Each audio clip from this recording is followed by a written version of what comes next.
We good? Okay.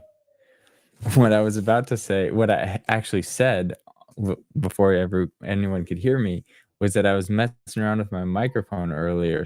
So if the audio was off or if I needed to increase or decrease volume, please let me know. So thanks to everybody who was telling me that you couldn't hear anything. So what I had said, just to recap, that was our new short intro. That's going to be the new one that I'm going to use moving forward. It just gets right into the live stream. And then I'm still going to share the historical information before the episode, but everything else I'm going to save to the end so that we start listening to the episodes right away. If this is your first live stream, we're here every Monday, Wednesday, and Friday, streaming one episode of Dragnet each time until we've listened to all 310 currently available. Today, we're going to be listening to episode 54, The Big Mink. It was originally broadcast on Thursday, June 22nd, 1950. And the week before that episode, today's episode was broadcast. The very first kidney transplant was done in Chicago. The Cleveland Indians, American baseball team, they score a record 14 runs in the first inning, beating Philadelphia and Cleveland Stadium. Interesting to note that at the time that was the Philadelphia A's. So it looks like the Oakland A's were previously Philadelphia A's, and I don't know what the A stands for. So if anybody knows, please let me know. June 19th, the musician Ann Wilson, lead singer of Heart, was born in San Diego, California. Right before the stream, I was just listening to What About Love by Ann Wilson. It's a great song. Or by Heart. She's singing it. And then finally, on June 21st, Joe DiMaggio hit his 2000th hit. It was a seventh inning single off of Chick Peretti and an 8-2 victory over Cleveland. So there's your baseball / historical trivia for you. I'm going to share my screen and we are going to get started. Dodger Blue says the Athletics. Wait. It says chat's disabled. Life with Roscoe. Hopefully chat is not. I mean, I see your chat, so I don't know what that is, but you're here now, so that's good. Okay, so I'm going to share my screen and get started. If you want to participate in the chat and you're not streaming from the OTR Gold YouTube channel, please go there. I'll put this up on the screen right here. It's youtube.com/@OTRGold, and hope to see you in the chat. During the show, I'm going to be highlighting relevant comments down here on screen. Everything else will just be off to the side. But with that, let me share my screen and we'll get started.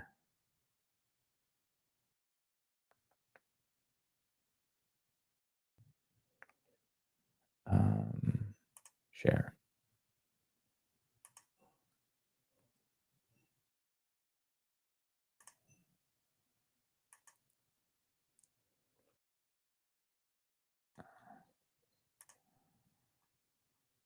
Hello and welcome to Dragnet. From OTRGold.com. This episode will begin after a brief message from our sponsors.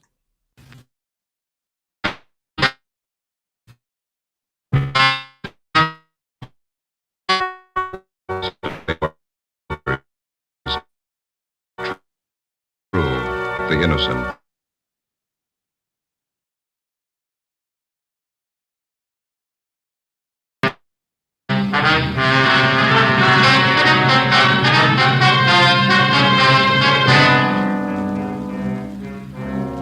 You're a detective sergeant. You're assigned to homicide detail. The owner of a fur store has been shot and killed. Your only lead, a missing fur coat. The killer is at large. Your job, get him. If you want a long cigarette, smoke the best of all long cigarettes. Smoke extra mild Fatima. Yes, Fatima is the king-size cigarette which contains the finest Turkish and domestic tobaccos superbly blended to make it extra mild, to give Fatima a much different, much better flavor and aroma than any other long cigarette. That's why Fatima has more than doubled its smokers coast to coast. Enjoy extra mild Fatima yourself. best of all long cigarettes. It's wise to smoke extra mild Fatima. It's wise to smoke extra mild Fatima.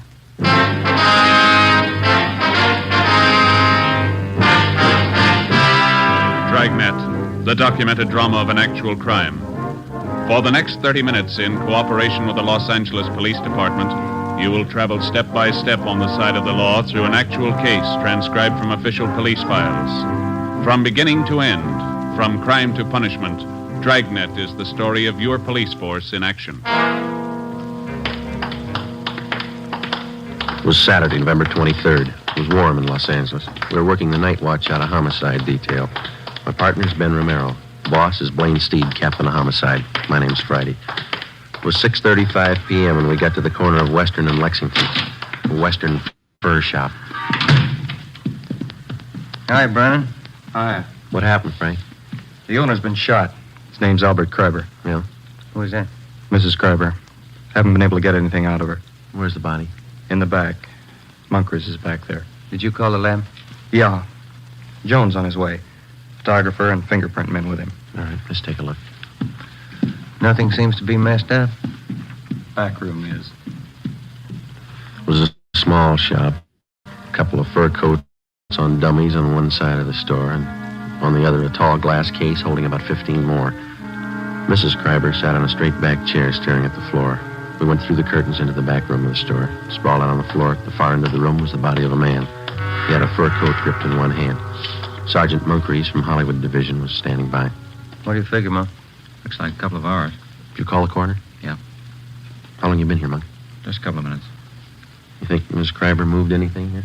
I don't think so. She was sitting in that chair when we got here. I don't think she's moved except to call in. Did she put in the call? Yeah. Empty shells here on the floor. Oh, you got a pencil? Yeah.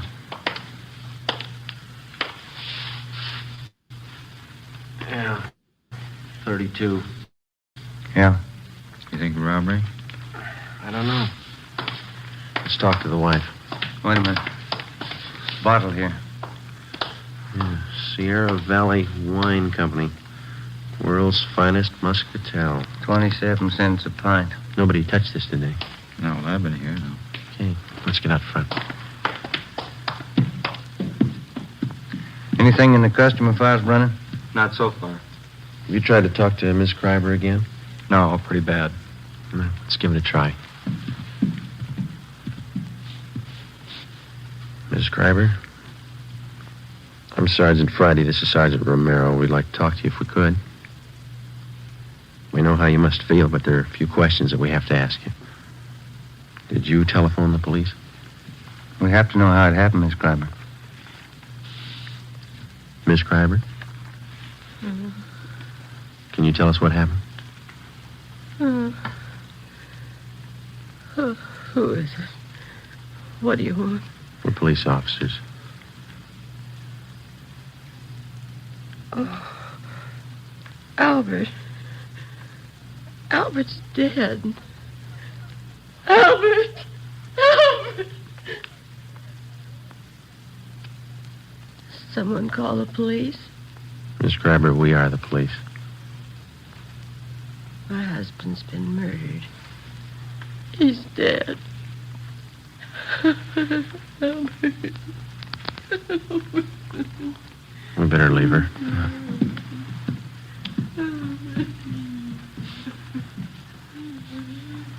Friday. Here's something I found in the customer file. Mm-hmm. Miss Terry Shepard, 10113 Normandy, apartment 3. What about it? She took a coat out that was in storage. Took it out today. Well, we'll check her out when we're finished here. Thanks. Looks like the only hot receipt in the file. Hi, lady. Joe? Again? In the back room. What is it? Killing. Munkreese will show you. Okay. Let's look. Think we ought to try the wife again? We can try.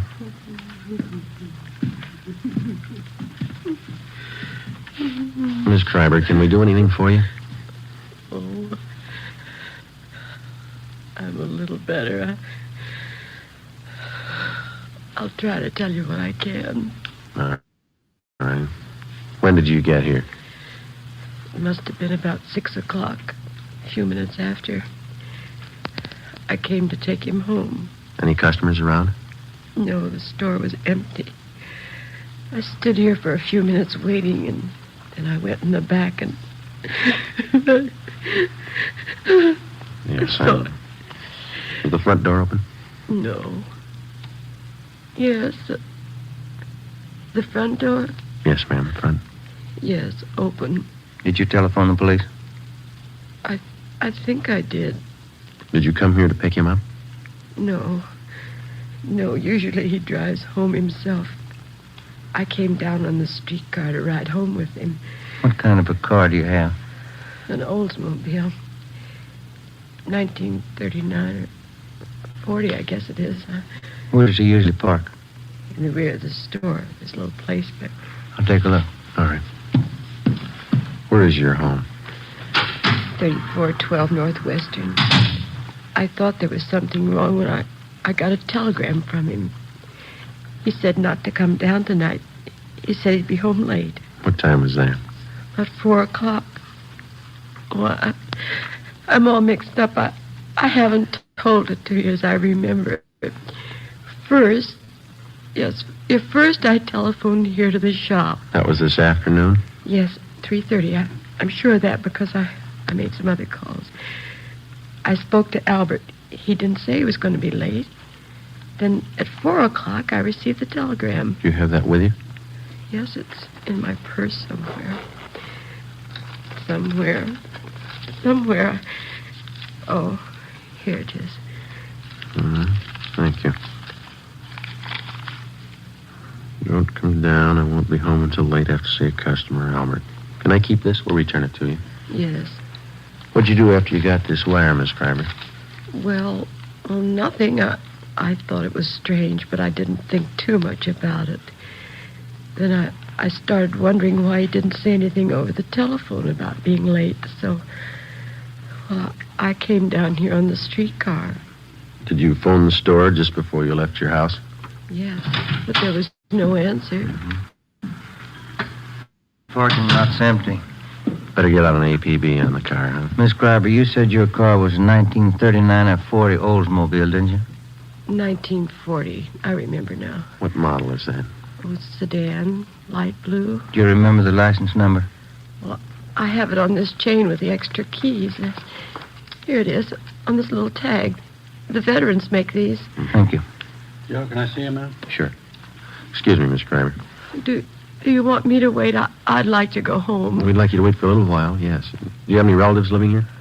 A niece and a nephew in Beverly Hills. Jerome Reed.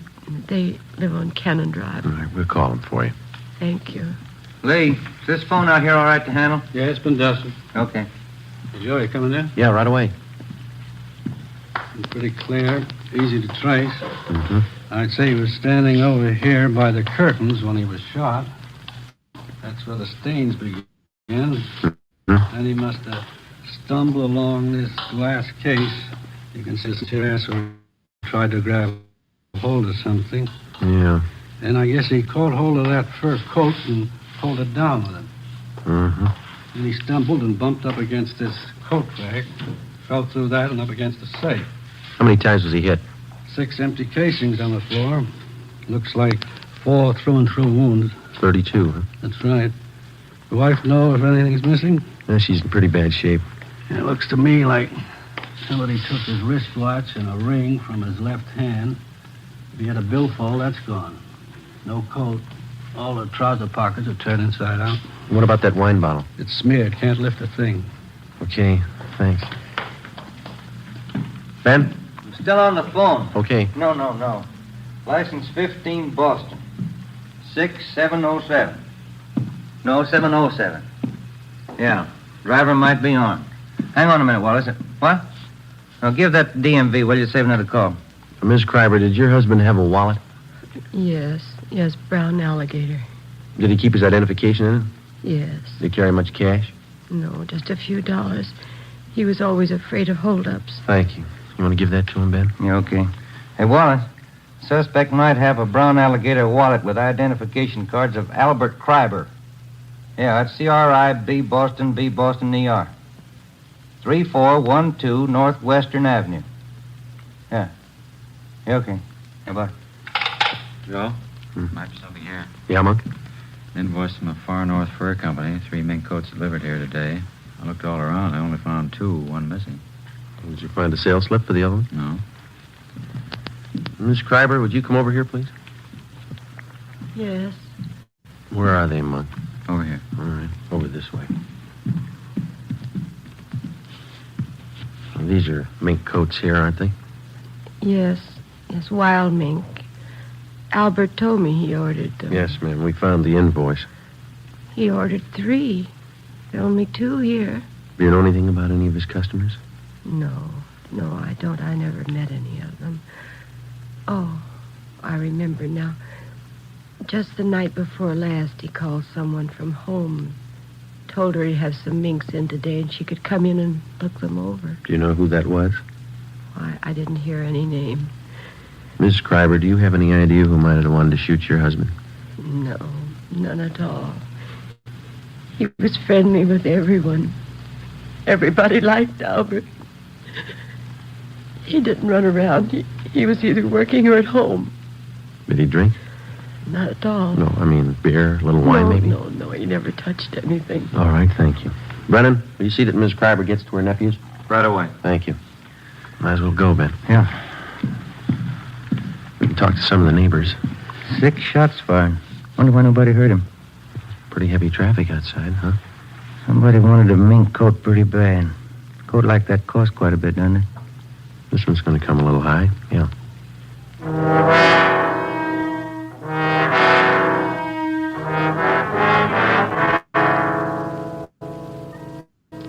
"7:05 p.m. Most of the stores along the street were closed, but a small shoe repair shop across was open, so we went over there. On the window was one word, Pete, and a picture of a shoe. Sitting in the window was a small, dark man wearing a leather apron. He was working on a pair of shoes. Hello. We're police officers. I see you drive up across the street. Are you Pete? Sure. What happens to Mr. Kreiber? He's robbed? No, he was killed. No. Shot? I do not hear anything. Have you been sitting in your window all afternoon? Oh, most all the time. You see, I have machinery here. I advertise that way. People watch me. Mm-hmm. Do you remember seeing anybody going into Mr. Kreiber's this afternoon? This afternoon, the 4 man. 2, 3 long black cars. Uh-huh. Anybody else? Some. Were they women? Officer, they are all women. I see. Did any of them walk out with a new fur coat? There, all that. I do not see all of them, I guess, but I see 2. Can you describe them? One beautiful young girl, tall, red hair. She walked out with a big package. What time was that? 3, 4 o'clock. The second woman is about the same time. Funny thing. I do not see the bottle, but Benny from liquor store on corner tell me the second one, the blonde. She buys bottle of wine. Did he tell you what kind? No. Reason I remember, I laugh when he tell me. I go over to Benny's for a can of beer. He tells me she buys cheap wine, walks out of Kreiber's with new fur coat. Me, I spend $5 for good wine, and my wife has no fur coat. How old was this blonde? How was she dressed? She's maybe 25. Young, you know, not too young, but young. She has on slacks, gray. Mm-hmm. What kind of a fur coat was she wearing when she came out? Mink. Look from here like mink. I see. Did you notice where she went? The blonde, the gray slacks, mink coat. Yes, turned the corner onto Lexington and she went up the street. Did you see Mr. Kreiber's car drive away? No, he parked in back. I don't see him come in. I don't see him come out. All right. Thanks a lot, Pete. Mm-hmm. You know, officer, that blonde, something wrong there. How do you mean? She has got fur coat. Wine. I don't understand. Why do you say that? $1,000 coat. 27-cent wine. 7:45 p.m. Ben and I questioned Benny Davis at the Safety Liquor Store. He remembered the blonde and said she bought a bottle of Sierra Valley Muscatel from him between 2:30 and 3 o'clock that afternoon. He'd never seen her before. We contacted communications and gave a description of the blonde to supplement the All Points bulletin. Then we started checking Western Union offices to find out where Mrs. Kreiber's telegram had been sent from. We finally traced it to the office at Normandy and Hollywood Boulevard. The operator who sent the telegram to Mrs. Kreiber also remembered receiving the call. She told us that the person who phoned in the message was a woman. The time, 3:22 p.m. We asked her to put a tracer on it and told her we'd check back. 8:24 p.m. Ben and I went to 10113 Normandy to talk to Miss Terry Shepard, whose name had appeared in the customer files at the fur store. The receipt showed she'd taken a coat out of storage that afternoon. This is something like the place the wife and I used to live in. Yeah? Same people must have built it. Apartment 3. Miss Terry Shepard. All right, come in. The door's open. Find yourself a seat. I'll be within a minute. Police officers, Miss Shepard. Oh? What's wrong? We'd like to talk to you. What about? Wonder if you could come out here, please. Well, I just got out of the shower. You'll have to wait a minute. Yeah? Yeah, this place has got the same floor plan as mine. Kind of small, isn't it? Not too bad. Wonder what rent she pays. You don't mind if I wear this turban, do you? My hair's wet. It's all right. We're sorry to bother you. What can I do for you? You got a fur coat, Miss Shepard? Yeah, sure. Wonder if we could see it, please. Sure, but I don't think it'll thrill you. It's only muskrat. I bought it in Pittsburgh. Where is it, in Florida? Yeah. I'll get it. It's down the hallway, first door on the right. I think I know where it is. What's this all about, Lieutenant? What time were you at the Western Fur Shop today? Oh, I'd say 3 o'clock. Why? What'd you do while you were down there? I got my coat out of hock. I had it there during the warm weather. Paid the man, signed something, and he put the coat in a box, and I took it. Mm-hmm. Do you know Mr. Kreiber down there, the man that owns the store? You got me. The man was about 50. His hair was a little gray. I hardly even looked at him. This is the only fur coat, Joe.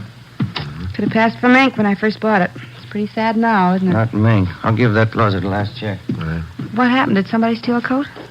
Was anybody else in the store while you were there? Yeah. Yeah, there was another girl there. What was she doing? Nothing, just sitting. Do you remember how she was dressed? Oh, she was wearing a gray suit. Slacks. Blonde. Her face wasn't much, but she had a neat little figure. Do you remember anything else about her? Oh, I didn't pay that much attention. Anything else in there, Ben? Not a thing, Joe. Maybe I'd better take this towel off my head. It doesn't look so hot when it's wet, but it's natural. It's natural red. Yeah. Is there anything else that you might be able to tell us? I think that's about all. I gave the man my claim check and the money. And he got the coat and put it in a box and gave me a receipt. Mm-hmm. Nothing else? No. Well, when I got the receipt, I saw the blonde walk over and pick up the telephone. I was just leaving then. Did you hear any of the conversation? She asked for Western Union.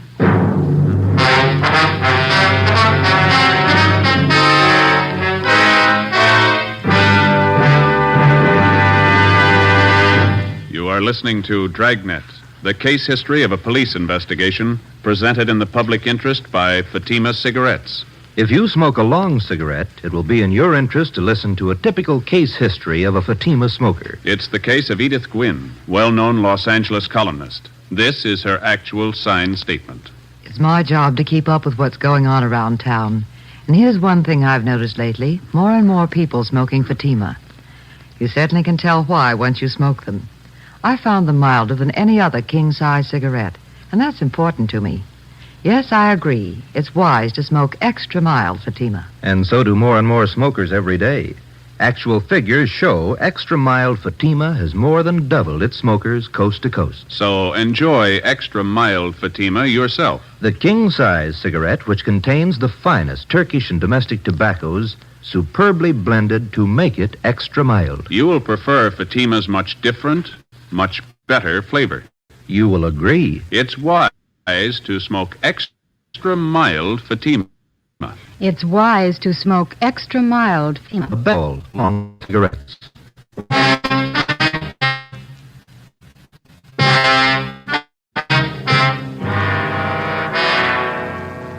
Sunday, November 24th, 9 a.m. Ben and I contacted the owners of all the shops in the vicinity, but none of them saw or heard anything at the time of the shooting. Officers Brennan and Moncrief interviewed all the regular customers of Albert Kreiber's fur shop. Only 3 had been in the store on Saturday, but none of them had noticed anything wrong. 11:35 a.m. We spoke to Mrs. Kreiber again, but she could add nothing to her story. Her niece and nephew had been to a football game at the Coliseum in the afternoon and knew nothing had happened until they were telephoned by Officer Brennan. 2:55 p.m. We spoke to all the tenants of the apartment house at 5513 Lexington, which is in the rear of the fur shop. None of them had been home, but the owner told us that he had some men working on the roof of the apartment house at the time of the murder. Through the owner of the durable roof company, we traced the two men who had been working on the roof, and they told us that about 4 o'clock they'd seen a blonde dressed in gray slacks enter the parking space in the rear of Kreiber's fur store. They whistled at her, but she paid no attention to them. She got into an Oldsmobile and drove east on Lexington. 7 p.m. We checked in at the office and got word that Albert Kreiber's car had been located in a parking lot at Vermont and 8th. We drove down to the location and talked to the parking lot attendant. Well, the car must have come in sometime last night. It probably came in the back way, because I don't remember it coming in, and it doesn't have our lot tag on it. Did you work all last night? No, I finished at midnight and started at 10 this morning. I kept waiting for somebody to claim this thing, and after supper, I figured it might be stolen, so I phoned the police. It's been sitting here all that time. Are there any keys in it? No, sir. There weren't last night either. Have you ever seen this particular car before? No, sir. Have you ever seen a blonde woman about 25 wearing gray slacks? You mean hanging around here? Yeah, or in the neighborhood. Yeah, but not today or yesterday. Do you remember one? Well, yes, sir. Does she drink a lot? Maybe. Well, there's one that hangs out in these bars around here. Once in a while, she comes in the lot, but not lately. When did you see her last? Oh, a couple of weeks ago. Was she with anyone? Yeah, but I don't remember him. I've seen her with a lot of different guys. Did she hang around with anybody in particular? Yeah, her husband. Before leaving the parking lot, we pulled the rotor out of the distributor so that nobody could drive the car away. 8:12 p.m. We called homicide and asked for more men to canvass the bars in the neighborhood. Ben and I staked out on the car. We sat in our car across the street from the parking lot until midnight. Nobody showed up to claim the car. The streets were almost empty. Our only chance was that the blonde lived in the neighborhood or was in a bar and would sooner or later try to claim the car. 1:53 a.m. What rent do you suppose that Shepherd girl pays? You got me. 75? I don't know. I bet I pay more than she does. Is that Munkry's? Yeah. Hi, Monk. Hi. Let's take a look up the street. See that couple? Where? Coming this way. Blonde, gray slacks, fur coat. She's pretty drunk. Where'd you spot her? Turned the corner from Olympic. They've been looking in parking lots. Monk, there's a rear entrance to this lot off the alley. Do you want to cover that? Yeah. Thank you. You see him all right? That's it. Where'd they walk under that light? Yeah. Pretty drunk. Looks like the same kind of coat, isn't it? Yeah. Mm-hmm. Stopping. Looking for another parking lot, I guess. Sierra Valley wine. World's finest muscatel. And going into the parking lot. She's not carrying a purse. Those coats don't have pockets big enough for a .32 automatic. That stuff sure gets people. All right, let's go. We're getting in Kreiber's car. Look, we can't even find the door. She's helping us. On the window, can't you? You take the other side of the car, will you? Yeah. Stop pushing me.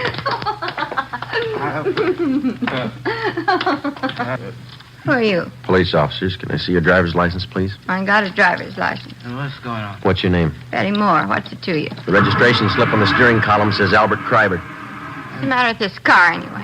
Who's Albert Kreiber? Oh, I know who he is. This guy here. Who's this man? Huh? What do you say? He's a friend. That satisfy you? Yeah, I'm a Something matter with this thing. Take a look in the glove compartment, Ben. Okay. friend. Come on, honey. Let's get going, huh? Yeah. It's locked. What do you want in there for? Let me have those keys. Hey, Here you are, Ben. How about going home? there's nothing in there. Let's go. Here's a purse. Give me that. You keep your hands in the wheel. It's a gun, .32. It's his. It's empty anyway. Hey, what do they There's want? nothing wrong in that. You have a permit to carry it? Yeah, I got a permit. Can I see it? I lost it. Give me those keys. Keep your hands on that wheel. Here's a wallet, identification cards, Albert Kreiber. Where'd you get these? I don't know. The man's watch, Albert Kreiber, engraved on the back. Who's Albert I Kreiber? don't know, I told you. All right, let's get out of the car. Hey, let me push it. Why didn't that car start? All right, come on. Stand up. You get over there. Where'd you get the fur coat? I bought Over it. here. Where? I don't know. Joe, look at her slacks. Wine stains. I spilled wine on them. What kind of wine? Muscatel. Muscatel isn't a red wine, it's a white wine. Who's Albert Kreiber? I don't know. This is his wallet. This is his car. Where'd you get him? I don't know. I don't know. This the gun you shot him with? Shot him with? I was going out with him. He said he'd give me a fur coat. He promised me a watch, and he never gave me one. And then we sent a telegram to his wife and everything. Said he'd give me a fur coat and take me out. He backed out on me. So you shot him? Sure I did. He promised me the coat. He said I could have any coat in the shop. He promised me. What are you crying for? You got the coat. The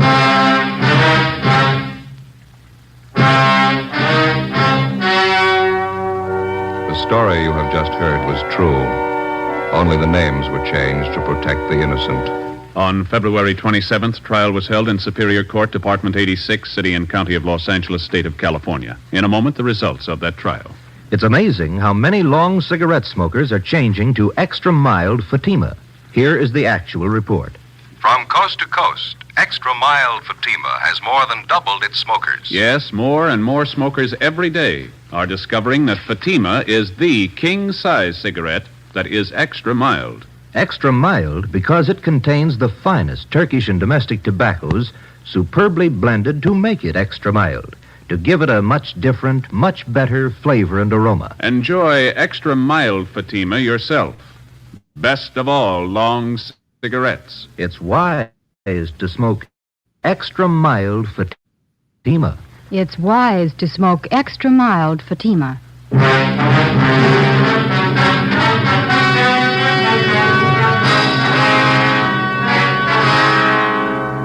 Betty Moore was tried and convicted of second-degree murder and received sentence as prescribed by law. She is now serving her term in the state penitentiary at Tehachapi.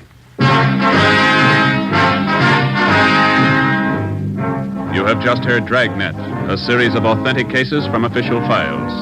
Technical advice for Dragnet comes from the Office of Chief of Police W.A. Wharton, Los Angeles Police Department. Fatima Cigarettes, best of all long cigarettes, has brought you Dragnet, transcribed from Los Angeles. Next, hear Sarah Berner in Sarah's Private Caper on NBC.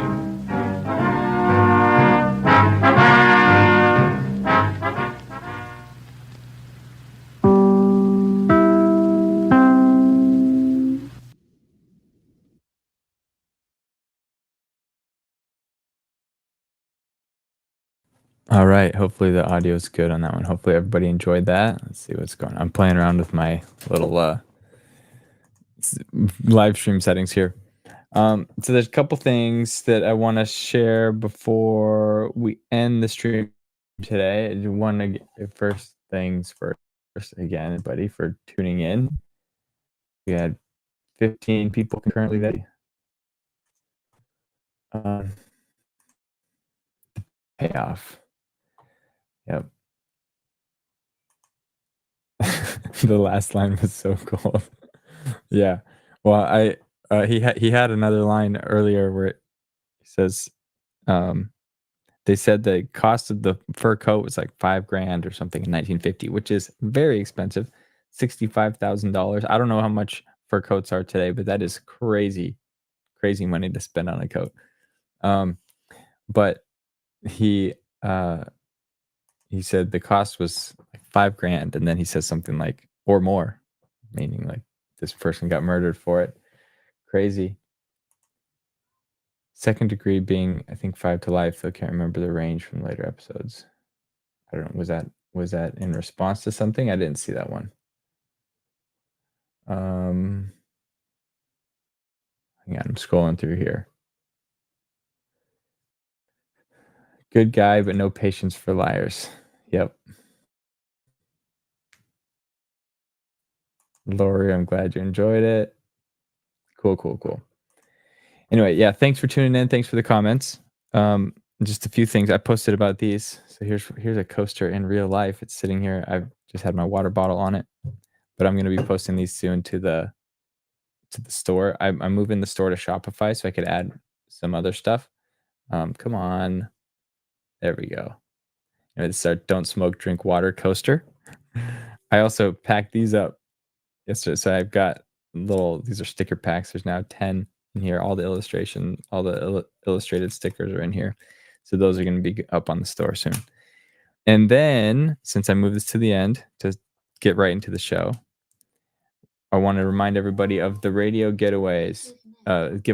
If you're still here, I'm assuming you're a big fan of old time radio. If you watch it all the way to the end, best thing to get to your, add to your, the best way to listen to old time radio is through a vintage styled radio. So get one of these Bluetooth radios. These I'm going to be giving away when we hit. Well, I'm going to be giving away one of these when we hit 8,000 subscribers. So if you haven't subscribed already, please consider doing so. As I mentioned, we're here every Monday, Wednesday, and Friday, streaming one episode of Dragnet to have listened to all 310 currently available. And during the summer, we've been doing some classic movies. So that's what we're doing tonight. Roscoe says, yeah. If we buy stuff, can you stream better? Yeah, Addie, that's funny. I'm trying to. So this is a down the rabbit hole, but my internet speeds. So I've increased my internet speeds, but guess what? You get 800 megabytes per second down, and then max 25 up. And then when people are like on the internet, you maybe working today or streaming or whatever, my 25 max actually ends up being like 5 up, which is horrible. So I need to call Xfinity and be like, what do I have to do to have a guaranteed higher upload? Because this is bad. I can't stream audio or video clearly. I got to do something. So I'm going to work on this regardless of whether people buy stuff. But anyway, yeah. Movie. Okay. The movie. Drum roll. Tonight we're going to be watching Shadow of a Doubt. So it's a Alfred Hitchcock film. It was originally released in 1943. So I'm going to post the placeholder here soon, right after. So that'll be at 6 p.m. tonight, 6 p.m. Pacific. Hopefully you can join. And then next week, I'm going to be out again. We're going to do a stream on Monday. We'll do one more Dragnet episode on Monday. Then I'll be out Wednesday and Friday. But we will have Friday evening. We will have a sorry, I got distracted. What was it? Sorry. Friday, we're going to do another movie night. So recommendations. I actually found this list from Rotten Tomatoes. It just says the top 100 film noir classics. So I'm going down that list. And obviously the number one on that list is Laura. It's like kryptonite to this channel. Everyone says it's great, but we can't stream it. So I got to go to the next one. And then, we'll go down that list. If it's on YouTube already full length, then I'm pretty confident that we're not going to get any, that we're in the clear to stream it. Then we'll do it. So, anyway. Oh, Addie, thank you for the super chat. I appreciate that. I'm always broke, but I want to support the cause. I appreciate that. I can't guarantee faster uploads. I'm telling you though. So thank you.